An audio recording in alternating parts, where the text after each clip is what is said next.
पूरा देश रामनवमी मनाने जा रहा है और ये बार ये रामनवमी भी खास है, ये नवरात्रि भी खास है और ये बांग्ला नववर्ष भी खास है। ये पहली रामनवमी है जब अयोध्या में भव्य राम मंदिर में राम लला विराजमान हो चुके हैं। मुझे पता है टीएमसी ने हमेशा की तरह यहां रामनवमी उत्सव को रोकने की पूरी कोशिश की, सारे षड्यंत्र किए, लेकिन जीत सत्य की ही होती है। इसलिए कोर्ट से अनुमति मिल गई है और कल पूरी श्रद्धा और भक्ति के साथ रामनवमी की शोभा यात्राएं निकलेगी। मैं आपको और बंगाल के मेरे सभी भाइयों बहनों को इस अवसर पर बधाई देता हूं। साथियों, आज बालूरघाट का ये जन समूह, जन जन का ये उत्साह, और मैं बाहर देख रहा था हेलीकॉप्टर से उतरते समय चारों तरफ लोग ही लोग हैं। ये उत्साह और हमारी माताओं बहनों का ये आशीर्वाद ये बता रहा है कि बंगाल में जीत विकास की होगी। आज पूरा बंगाल कह रहा है 4 जून 400 पार, 4 जून 4 जून 4 जून। आभार एक बार, आभार एक बार, आभार एक बार। साथियों, अभी 2 दिन पहले पोइला वैशाख के दिन बीजेपी ने अपना संकल्प पत्र देश के सामने रखा है। बीजेपी के संकल्प पत्र में मोदी ने अगले 5 वर्षों की गारंटी दी है। हम गरीबों के लिए 3 करोड़ और नए मकान बनाएंगे। ये मोदी की गारंटी है। हम मुफ्त बिजली के लिए कम दाम पर सोलर पैनल देंगे और बिजली बिल 0 कर देंगे। ये मोदी की गारंटी है। बीजेपी सरकार आने वाले पूरे 5 वर्ष मुफ्त राशन देती रहेगी ताकि गरीब के घर का चूल्हा जलता रहे। 70 वर्ष से अधिक हर बुजुर्ग को आयुष्मान भारत योजना के तहत मुफ्त इलाज मिलेगा। बंगाल में हमारी बेटियों का सामर्थ्य बढ़ाने के लिए उन्हें आईटी, शिक्षा, स्वास्थ्य, रिटेल और टूरिज्म जैसे सेक्टर्स की ट्रेनिंग दी जाएगी। मकान, पानी, बिजली, सिलेंडर जैसी सुविधाएं देश के हर गरीब तक पहुंचाई जाएगी। भाइयों और बहनों, इन सभी फैसलों से बंगाल के गरीब, दलित, आदिवासी और महिलाओं का कल्याण होगा। इसलिए जब से मोदी का एक गारंटी कार्ड आया है, टीएमसी के लोग डबल बौखलाए हुए हैं। इन्हें लगता है कि इतने दिनों से तो ये लोग मोदी की योजनाओं को बंगाल के लोगों तक पहुंचने से रोक रहे थे, गरीबों को पीएम आवास नहीं मिलने दे रहे थे, हर घर नल के जल, हर घर जल का जो मिशन है उसको गांव तक नहीं जाने दे रहे थे, केंद्र मनरेगा का पैसा भेजती थी, ये रोक कर बैठ जाते थे। अब इन्हें लग रहा है अब तो मोदी ने हर गरीब तक योजनाएं पहुंचाने की गारंटी दी है। अगर बंगाल के गरीब को मोदी के कामों का लाभ मिल जाएगा, गरीब आगे बढ़ जाएगा, तो टीएमसी की दुकान ही बंद हो जाएगी। और इसलिए ये लोग झूठ और अफवाह फैलाने पर उतर आए हैं। लेकिन मेरे बंगाल के लोगों को पता है, मोदी गारंटी होलो, गारंटी पूर्ण होवार गारंटी। साथियों, हमारे बंगाल ने, बालूरघाट ने देश को कितना कुछ दिया है। यहाँ के आदिवासी समाज के त्याग और बलिदान का देश पर बड़ा कर्ज है। बांग्लादेश युद्ध में युवा चुरका मुर्मू के बलिदानों को कौन भूल सकता है। आज बीजेपी यहां आदिवासियों, दलितों के सम्मान के लिए लड़ रही है। ये बीजेपी सरकार ही है जिसने आदिवासी समाज के सम्मान में जनजातीय गौरव दिवस मनाने की शुरुआत की। हमारी सरकार ने बंगाल में आदिवासी बच्चों के लिए 8 नए एकलव्य आवासीय विद्यालय खोले हैं। और ये बीजेपी है जिसने द्रौपदी मुर्मू जी को देश को पहली महिला आदिवासी राष्ट्रपति बनाया है।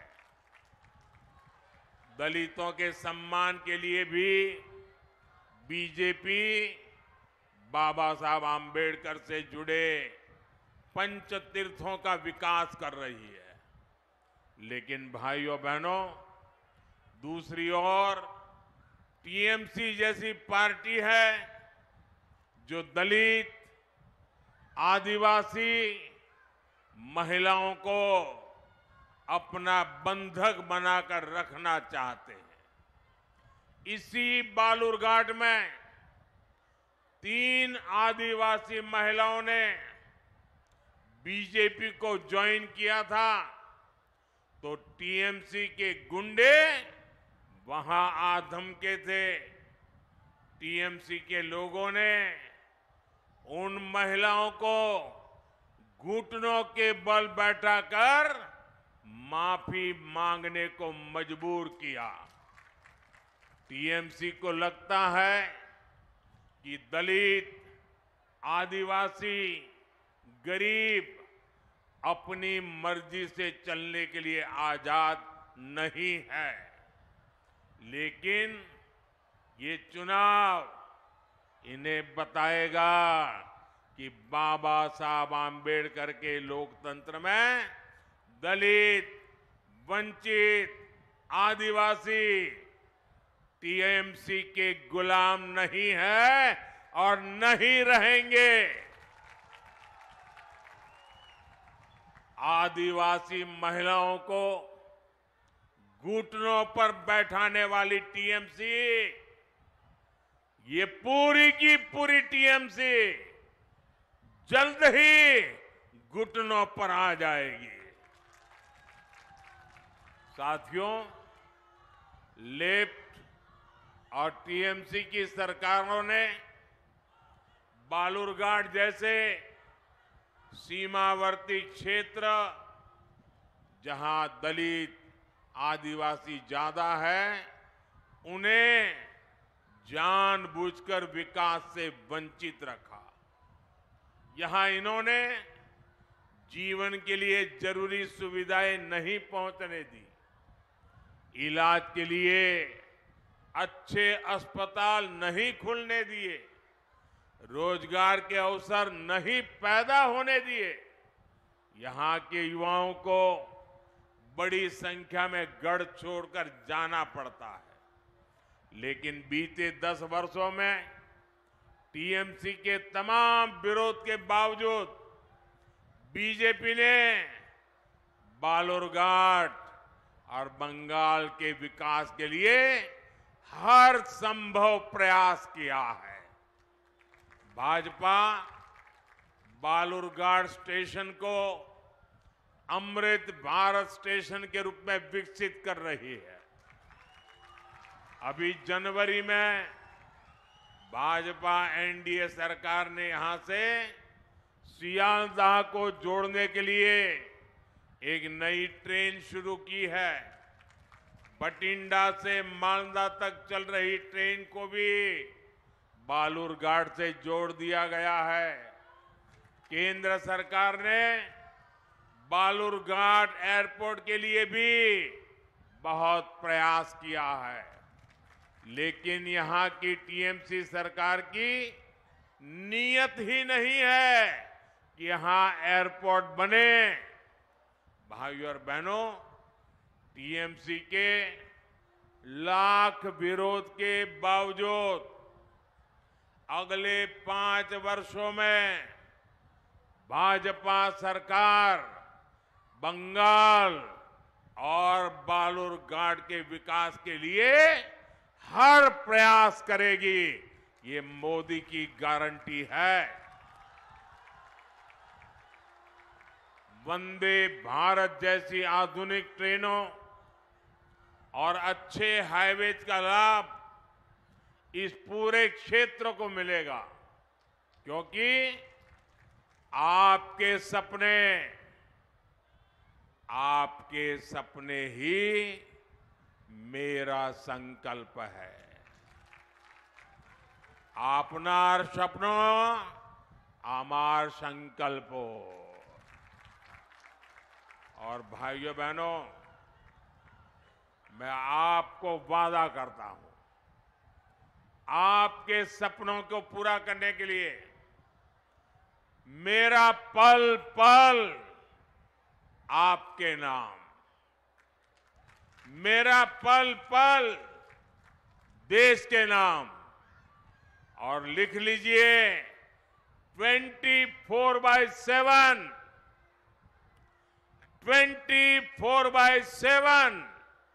फॉर 2047 ये मोदी आपके लिए है। साथियों, दिनाजपुर क्षेत्र के पिछड़ेपन का बड़ा कारण यहां के किसानों और कारीगरों की उपेक्षा भी है। गंगा रामपुर का हैंडलूम तांत, यहां के कलाकारों द्वारा बनाई गई लकड़ी की प्रतिमाओं की तारीफ हर जगह होती है। यहां के किसान तो जूट उगाते हैं, उससे देश की जरूरत पूरी होती है। इतने दशकों बाद ये भाजपा सरकार है जिसने जूट किसानों और कलाकारों की चिंता की है। भाजपा ने 18 पारंपरिक व्यवसायों जैसे कुम्हार, लोहार, टोकरी बनाने वाले, चटाई बनाने वाले, ऐसे कारीगरों और हस्तशिल्पियों के लिए पीएम विश्वकर्मा योजना शुरू की है। इस पर 13,000 करोड़ रुपए खर्च किए जा रहे हैं ताकि उनकी प्रतिभा को पहचान मिले, उनका काम बढ़े, उनकी आय बढ़े। हमारी ही सरकार ने बैम्बू को घास की श्रेणी में डाला था ताकि उससे आजीविका चलाने वाले लोगों को बैम्बू काटने में परेशानी न हो। जूट किसानों के लिए हमने पिछले 10 वर्षों में जूट की एमएसपी 2 गुने से ज्यादा बढ़ाई है। हमने चीनी, अनाज, ऐसी अनेकों चीजों की पैकेजिंग के लिए जूट का उपयोग बढ़ाया है ताकि जूट की खपत बढ़े और मेरे जूट किसानों को लाभ हो। जूट किसानों के लिए हमने जूट आई केयर योजना भी शुरू की है, जिसका लाभ बंगाल के 3 लाख से ज्यादा किसानों को मिल रहा है। साथियों, बंगाल की टीएमसी सरकार तोलाबाजों, अपराधियों और भ्रष्टाचारियों का अड्डा बन गई है। बीजेपी कार्यकर्ता की यहां आए दिन हत्याएं होती हैं। बालूरघाट में कुछ वर्ष पहले हमारे बूथ सभापति की हत्या की गई। संदेश खाली में महिलाओं पर जो जुल्म हुए, शोषण की जो घटनाएं सामने आई, उनसे पूरा देश दहल गया है। देश ने ये भी देखा कि टीएमसी सरकार किस तरह संदेश खाली के अपराधी को आखिर तक बचाने में लगी रही। साथियों, टीएमसी बंगाल में भ्रष्टाचार का भी खुला खेल खेल रही है। सरकारी ठेके टीएमसी के गुंडों का बिजनेस बन गए हैं। यहां तक कि प्राइमरी शिक्षकों की भर्ती तक में घोटाले हो रहे हैं। सरकार में मंत्रियों के ठिकानों पर रेड होती है तो करोड़ों रुपया कैश बरामद होता है। एजेंसियां जब भ्रष्टाचारियों पर कार्रवाई के लिए जाती हैं तो उन पर हमले करवाए जाते हैं। भाइयों और बहनों, टीएमसी ने एक तरह से बंगाल को अवैध घुसपैठियों और अपराधियों को लीज पर दे दिया है। इसलिए बंगाल सरकार घुसपैठियों को संरक्षण देती है और कानूनी शरणार्थियों को नागरिकता देने वाले सीएए कानून का विरोध करती है। आपको इनकी अफवाहों में नहीं आना है। ये अपने भ्रष्टाचार और अपराधों को छिपाने के लिए झूठ का सहारा ले रहे हैं। टीएमसी को इनके पापों की सजा कमल का बटन दबाकर देनी है। साथियों, आने वाली 26 अप्रैल को बंगाल के भविष्य के लिए बड़ा अवसर है। बालूरघाट से आपके सांसद और बीजेपी प्रत्याशी भाई सुकांत मजमूदार जी ने पिछले 5 वर्षों में यहां के विकास के लिए दिन रात मेहनत की है। आपको इस बार इन्हें रिकॉर्ड वोटों से जीतवाना है। आपको मैं एक जिम्मेदारी और दे रहा हूं। आपको पश्चिम बंगाल के घर घर तक मोदी का प्रणाम पहुंचाना है।